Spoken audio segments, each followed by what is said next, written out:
Hay momentos en la vida en los que uno cree que ya dejó atrás lo peor, que el dolor quedó guardado, que los recuerdos ya no mandan. Hasta que, sin aviso, todo vuelve a ponerse a prueba en un solo instante. Esta es la historia de un hombre común, de esos que viajan con su hija dormida al lado, pensando que lo más importante ya pasó. Pero esa noche, a miles de metros de altura, sobre un océano oscuro, la vida le pidió algo que llevaba años evitando, y no hubo forma de mirar a otro lado. Quédate hasta el final. No por costumbre, sino porque hay una verdad que se revela al final y cambia por completo el sentido de todo lo que vas a escuchar. Y mientras te acomodas, dime en los comentarios, ¿desde qué parte del Perú, o del mundo, estás escuchando esta historia ahora mismo? Respira hondo, porque lo que viene no es ficción para distraerse, es una experiencia que se siente en el pecho. El anuncio llegó como un golpe seco, de esos que te despiertan antes de entender por qué el corazón ya está latiendo tan rápido. El avión volaba en plena noche, rodeado solo por la oscuridad inmensa del océano Atlántico, cuando la voz de una tripulante se coló por los parlantes. No era la voz firme y ensayada de siempre. Era una voz quebrada, apurada, tratando de no desarmarse frente a más de 300 personas que, hasta ese momento, dormían confiadas. Informó que el capitán había sufrido un infarto en cabina. Que no había sobrevivido. Dijo también que el copiloto estaba en estado de shock, incapaz de responder. Y como si eso no fuera suficiente, explicó que el piloto automático había dejado de funcionar por una falla eléctrica que nadie lograba entender. El Airbus seguía en el aire, sí, pero ya no estaba realmente bajo control. En el asiento 7A, junto a la ventanilla, Martín Salazar abrió los ojos de golpe. Tenía 40 y tantos años, el cuerpo cansado y la mente acostumbrada a esconder recuerdos. Al principio pensó que todavía estaba soñando. Pero el silencio que se apoderó de la cabina después del anuncio le confirmó que no. Eso no era una pesadilla. A su lado, en el asiento del medio, dormía su hija Daniela, abrazada a una pequeña almohada de viaje. Tenía 9 años y esa capacidad que tienen los niños de quedarse dormidos incluso cuando el mundo tiembla. Martín la miró unos segundos más de lo normal, como si quisiera memorizarla. El vuelo había salido de Lima rumbo a Buenos Aires hacía varias horas. Era un viaje especial. Daniela iba a conocer por primera vez a los padres de su madre, Rosa, que había muerto años atrás. Martín llevaba meses preparándose para ese momento, diciéndose que estaba listo, aunque sabía que no lo estaba del todo. La voz de la tripulante volvió a escucharse, esta vez con menos protocolo y más súplica. Preguntó si entre los pasajeros había algún piloto. Alguien con experiencia. Alguien que pudiera ayudar. Nadie respondió. Martín sintió como algo se le cerraba en el pecho. Un calor viejo, conocido, empezó a subirle por la espalda. Cerró los ojos apenas un segundo, y sin quererlo, los recuerdos que llevaba años empujando hacia abajo comenzaron a moverse. No. No ahora. Pero el avión seguía descendiendo lentamente, y el silencio ya no era solo miedo, era espera. Y sin darse cuenta todavía de lo que eso significaba, Martín supo que la vida estaba a punto de pedirle cuentas por todo lo que había evitado durante años. El silencio empezó a romperse de a pocos, como cuando un vidrio se cuartea antes de estallar. Primero fueron respiraciones agitadas. Luego un sollozo contenido por aquí, una oración murmurada por allá. Alguien llamó a su esposa en voz baja, como si así pudiera protegerla. Otro apretó con fuerza la mano de su hijo. Martín seguía inmóvil en su asiento. Sentía el cuerpo pesado, como si no le perteneciera. Las manos le sudaban. El corazón le golpeaba fuerte, desordenado. No era solo miedo, era algo más antiguo, más profundo. Algo que conocía demasiado bien. Daniela se movió y abrió los ojos. «Papá», susurró, todavía atrapada entre el sueño y la vigilia. Martín se inclinó hacia ella de inmediato. Le acomodó el cabello, le sonrió como pudo. «Tranquila, hija. Todo está bien», mintió con una suavidad que dolía. Pero Daniela no era tonta. Miró alrededor. Vio los rostros pálidos, los ojos abiertos de más, la tensión que flotaba en el aire. ¿Qué pasó? Martín tragó saliva. «Nada que no podamos manejar», dijo, aunque ni él mismo sabía a quién intentaba convencer. Desde el frente del avión, la tripulante avanzaba por el pasillo con pasos inseguros, buscando con la mirada a alguien, a cualquiera. Cuando pasó junto a ellos, Martín notó el temblor en sus manos, el esfuerzo enorme por no quebrarse. Y fue ahí cuando la pregunta volvió a escucharse, ya no por los parlantes, sino cara a cara, desesperada: ¿hay algún piloto a bordo?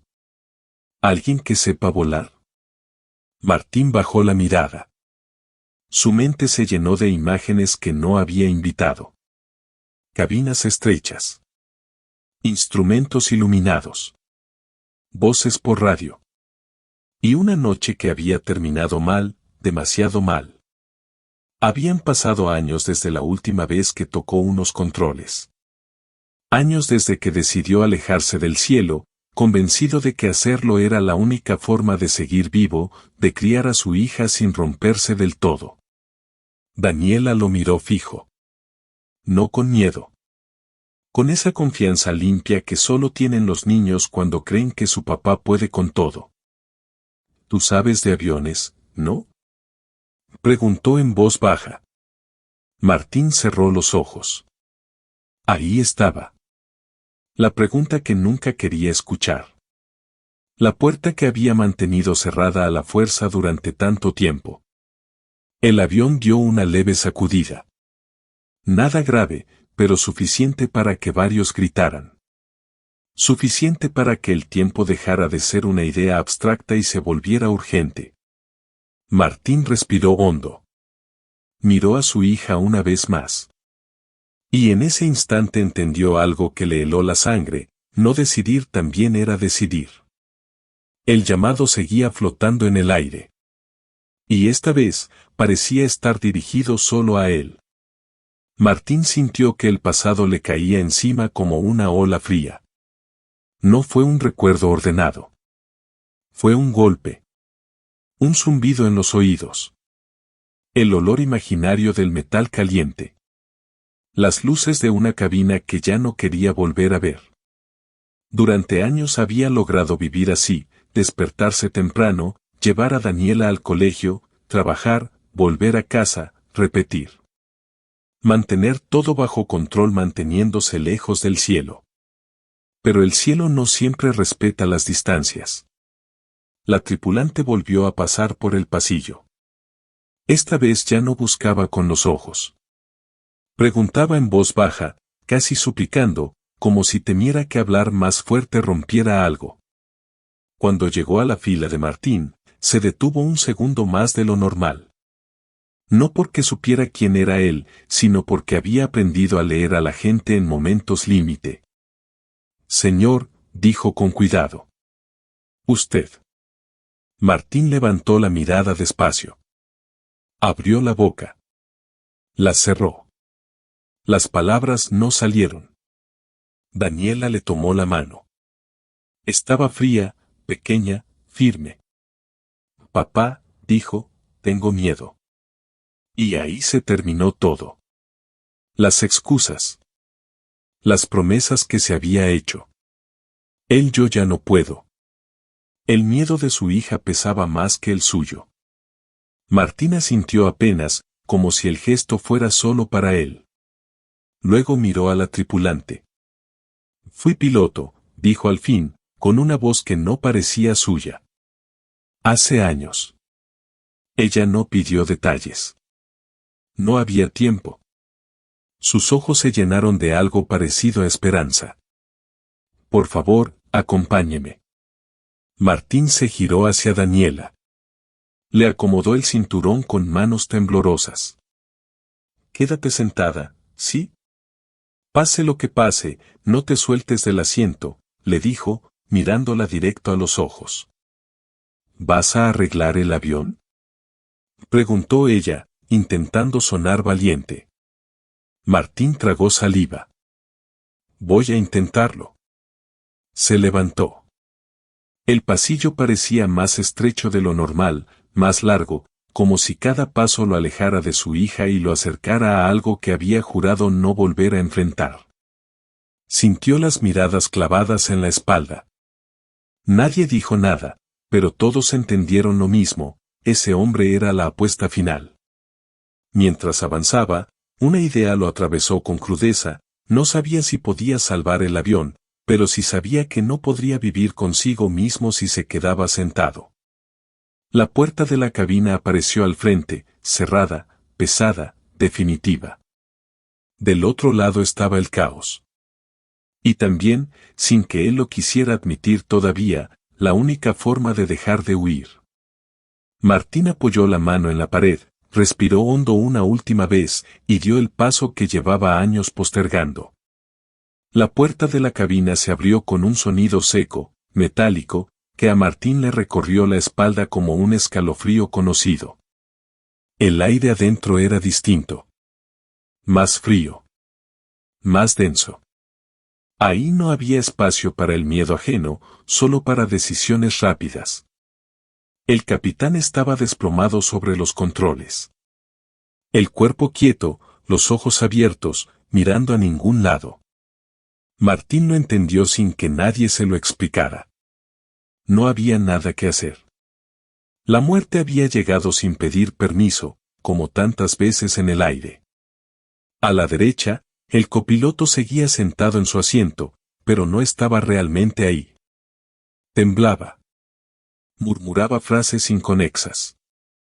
Sus manos no tocaban nada. La mirada perdida, rota. Un muchacho joven, con más horas de estudio que de experiencia, al que el cielo le había caído encima de golpe. Martín respiró hondo. No era el primer cuerpo sin vida que veía. Pero sí el primero desde que había prometido no volver a una cabina. Mírame, le dijo al copiloto con voz firme, apoyándole una mano en el hombro.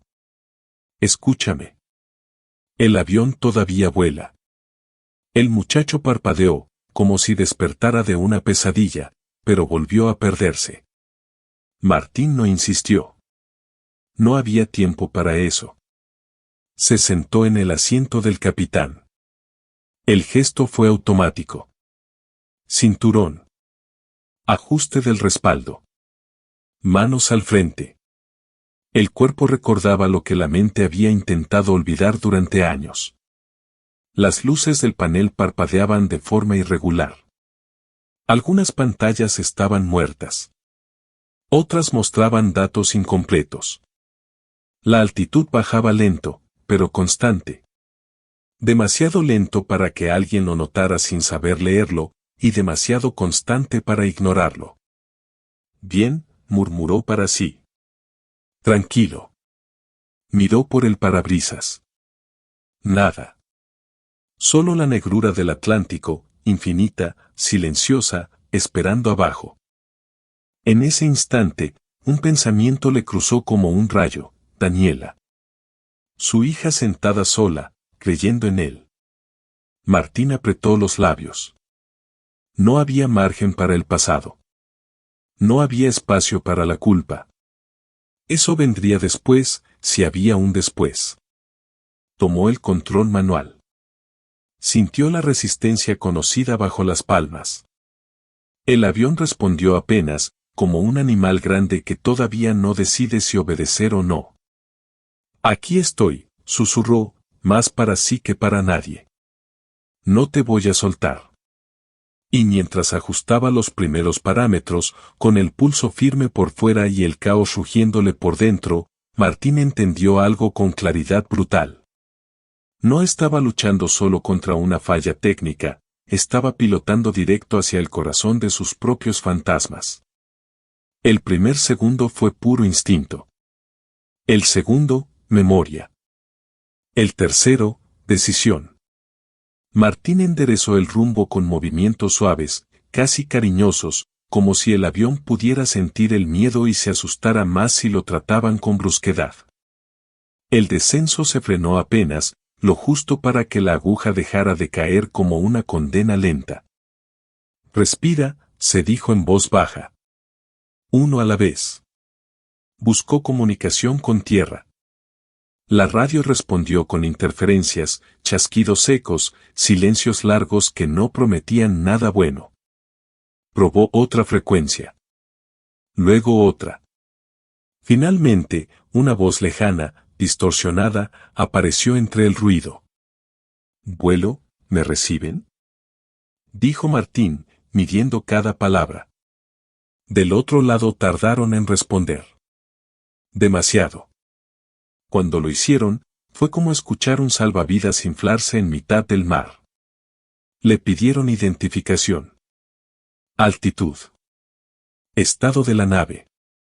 Martín fue hablando mientras trabajaba, como antes, como si nunca se hubiera ido. Describió la falla eléctrica, el piloto automático muerto, los instrumentos intermitentes. Dijo lo que funcionaba y lo que no. No exageró. Tampoco suavizó nada. El avión se puede volar, remató. Pero va a ser manual. Hubo un silencio corto.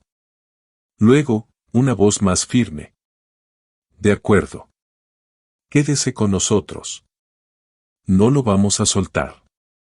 Martín asintió, aunque nadie pudiera verlo. Volvió a mirar el panel. Motores estables. Controles respondiendo. El monstruo de metal seguía vivo. Ajustó potencia. Corrigió rumbo. Cada pequeño avance era una victoria mínima, frágil, pero real.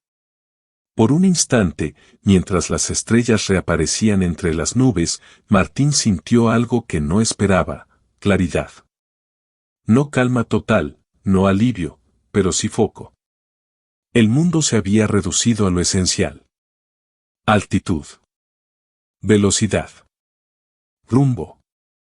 Mantenerlos vivos. Y en ese espacio estrecho, sin pasado ni futuro, comprendió algo que le apretó el pecho. Había pasado años huyendo del cielo, cuando en realidad lo que más temía era volver a sentirse necesario. El avión se estabilizó un poco más. No estaban a salvo. Ni cerca. Pero ya no caían. Martín soltó el aire lentamente, como si recién ahora se permitiera respirar. Sabía que lo peor todavía no había llegado. Y aún así, por primera vez en muchos años, no quiso salir corriendo. El tiempo dejó de avanzar como reloj y empezó a sentirse como resistencia. Minutos que pesaban más que horas. Cada ajuste exigía atención total. Cada sonido nuevo podía ser una advertencia, o el inicio del final. Desde tierra le hablaron con más claridad. El enlace mejoró lo justo para trabajar. Le confirmaron algo que Martín ya intuía: la falla eléctrica no era simple. Había afectado varios sistemas a la vez. Navegación, piloto automático, parte del tren de aterrizaje. Vamos a ir paso a paso, le dijeron. No piense en aterrizar todavía. Mantenga el avión vivo. Martín miró la altitud. Había logrado recuperar margen, pero no podía relajarse. El avión respondía, sí, pero estaba herido. En un descanso mínimo, cuando la nave se mantenía estable, el pasado volvió a empujar la puerta. No pidió permiso. Una noche distinta. Otra cabina. La voz de Rosa por la radio, serena al inicio, luego apurada. El viento. La arena. Los instrumentos volviéndose locos. Él intentando guiarla desde lejos, creyendo que podía controlarlo todo, hasta que ya no. Martín apretó los dientes. No ahora, susurró. Movió la cabeza, como si pudiera sacarse el recuerdo de encima. Ajustó potencia. Revisó parámetros. Se obligó a estar ahí. Señor, dijo una voz por detrás. Era una tripulante. La misma que lo había llevado hasta la cabina. Tenía los ojos rojos, pero la postura firme. Los pasajeros están muy asustados. ¿Quiere que les diga algo? Martín pensó en Daniela. En su mirada antes de levantarse. Dígales la verdad, respondió. Que estamos trabajando. Que el avión vuela. Y que voy a hacer todo lo posible por llevarlos a tierra. Nada más. Nada menos. La mujer asintió y salió. Martín volvió al frente. Afuera, la noche empezaba a clarear apenas. No era amanecer todavía, pero el cielo ya no era completamente negro. Como si el mundo, en algún punto lejano, siguiera existiendo. Fue entonces cuando lo vio. Una alerta nueva. El tren de aterrizaje no respondía. El estómago se le cerró de golpe. Ese era el golpe que no quería recibir. Porque volar sin sistemas era difícil, pero aterrizar sin tren era jugarse todo en un solo intento. Martín apoyó la frente un segundo contra el respaldo. No para rendirse. Para aceptar. Está bien, dijo en voz baja. Hasta aquí llegamos con los planes bonitos. Volvió a enderezarse. Los ojos firmes. La mente clara. La parte más dura no estaba detrás, estaba esperándolo adelante. La noticia cayó pesada, pero no lo paralizó. A Martín no le quedaba espacio para el pánico. Solo para elegir cómo enfrentar lo inevitable. Desde tierra confirmaron lo que ya era evidente, el tren no bajaba. Ni por sistema principal ni por respaldo. El avión tendría que tocar pista con el fuselaje. Sin ruedas. Sin margen de error. Designaron un aeropuerto cercano, con pista larga, despejada, preparada para emergencias. Camiones, bomberos, ambulancias, todo se estaba moviendo por ellos, aunque Martín no pudiera verlo. Cuando llegue el momento, le dijeron, va a ser una sola oportunidad. Martín asintió despacio. Una sola oportunidad, eso lo entendía mejor que nadie. Pidió hablar con la cabina de pasajeros. Cuando le pasaron el micrófono, respiró hondo. No alzó la voz. No quiso sonar heroico. Habló como padre. Como alguien que no iba a mentir. Soy Martín, dijo. Estoy a cargo del avión ahora. Tenemos un problema técnico serio, pero el avión sigue volando. Vamos a intentar aterrizar sin ruedas. Les pido que sigan todas las indicaciones de la tripulación y confíen. Voy a hacer todo lo que esté en mis manos. No dijo todo va a salir bien. Dijo la verdad. Cortó la comunicación y se quedó quieto un segundo. Pensó en Daniela. Pensó en Rosa. Y por primera vez en años, no sintió culpa, sintió compañía. La recordó riéndose de él, diciéndole que dejara de cargar el mundo solo. Que volar no era mandar, era escuchar. Martín levantó la vista. El cielo empezaba a teñirse de colores suaves. El amanecer se abría paso, lento, casi respetuoso, como si supiera que abajo se estaba jugando algo importante. Si estás viendo esto, murmuró, acompáñame. Ajustó el rumbo final. Redujo velocidad. Calculó distancia. Cada número tenía peso. Cada decisión era definitiva. El avión descendía ahora con intención. No como una caída, sino como una promesa peligrosa. Y mientras la pista aparecía a lo lejos, Martín entendió que no estaba intentando borrar su pasado. Estaba, por fin, terminando de atravesarlo. La pista estaba ahí, larga, silenciosa, brillante bajo los primeros rayos del sol que comenzaban a colarse entre nubes bajas. Cada metro parecía un desafío que Martín podía sentir en los dedos. El fuselaje de la 350 estaba intacto, pero sabía que cualquier roce en falso podía convertirlo en un desastre. Respiró hondo, sintiendo la vibración de los motores en las manos. Los instrumentos fallaban, pero su cuerpo recordaba lo que la mente intentaba olvidar. Cada reacción era un reflejo puro, entrenado en otra vida, otra época, cuando todo era orden y disciplina en medio del caos. Vamos, murmuró para sí. Todo depende de nosotros.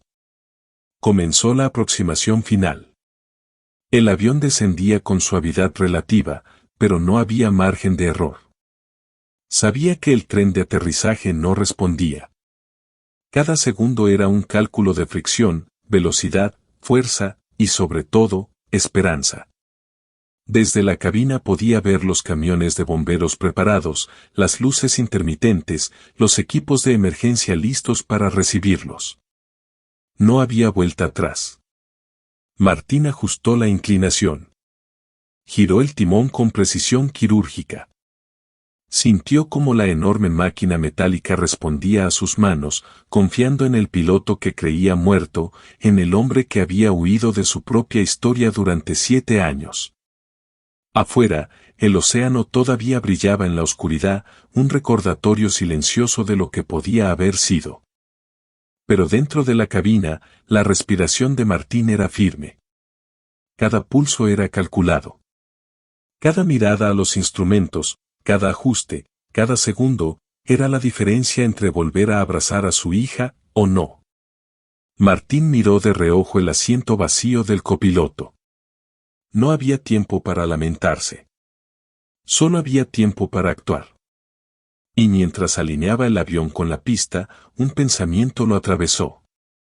No es el avión lo que estoy salvando, es a todos los que aún confían en mí. Y eso me hace invencible. El avión tocó la pista. No con suavidad, ni con gracia.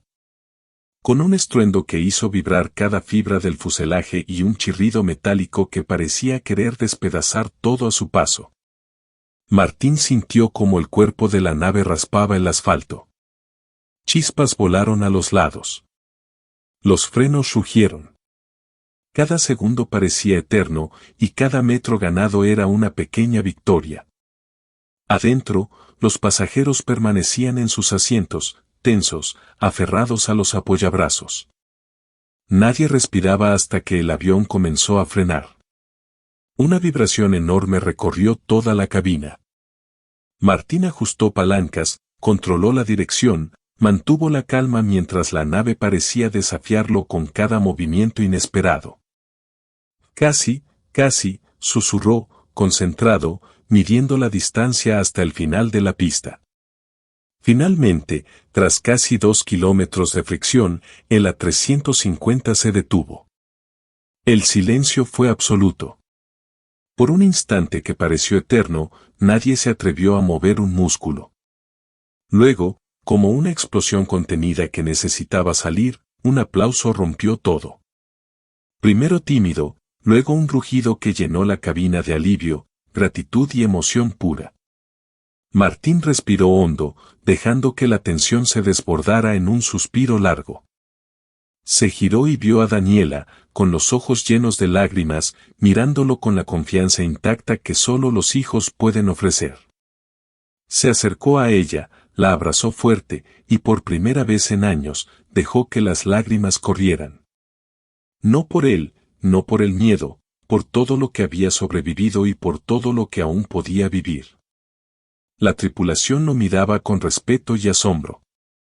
Los pasajeros comenzaban a levantarse, abrazarse, llorar. Y Martín entendió que no eran los aplausos lo que importaba. No eran los titulares, ni las entrevistas. Era saber que había estado presente cuando todos necesitaban que estuviera. Afueras de la cabina, los bomberos y equipos de emergencia se movían rápido, pero ya no había urgencia. El avión estaba intacto. Sus vidas, salvadas. Martín tomó la mano de Daniela. Vamos a salir, le dijo. Todo terminó. Y mientras descendían por el tobogán, la sensación no era de triunfo, sino de paz. Una paz ganada con miedo, coraje y decisión. Una paz que hacía años había creído imposible. Un mes después, Martín y Daniela aterrizaron en Buenos Aires. Esta vez no había crisis, ni sirenas, ni adrenalina desbordada. Solo la calma después de la tormenta. Los abuelos de Daniela los esperaban en la puerta del aeropuerto, con lágrimas en los ojos y fotos de su hija madre en las manos. Martín vio sus sonrisas temblorosas y entendió algo que no podía explicar con palabras: había cerrado un ciclo. Había enfrentado el miedo, la culpa y los recuerdos que lo habían perseguido durante 7 años. Cuando Daniela corrió hacia ellos, abrazando a sus abuelos, Martín sintió que todo el peso que llevaba se desvanecía. No había sido él quien había causado aquel accidente años atrás. La tormenta, la mecánica, el azar, nada de eso estaba bajo su control. Lo único que sí estaba bajo su control era lo que hacía ahora, y lo había hecho. Por primera vez, podía mirar hacia adelante. Podía mirar a Daniela y sentirse orgulloso de ser su padre, sin sombra de culpa, sin fantasmas que lo persiguieran. Martín había vuelto a ser quien era: un piloto, un protector, un hombre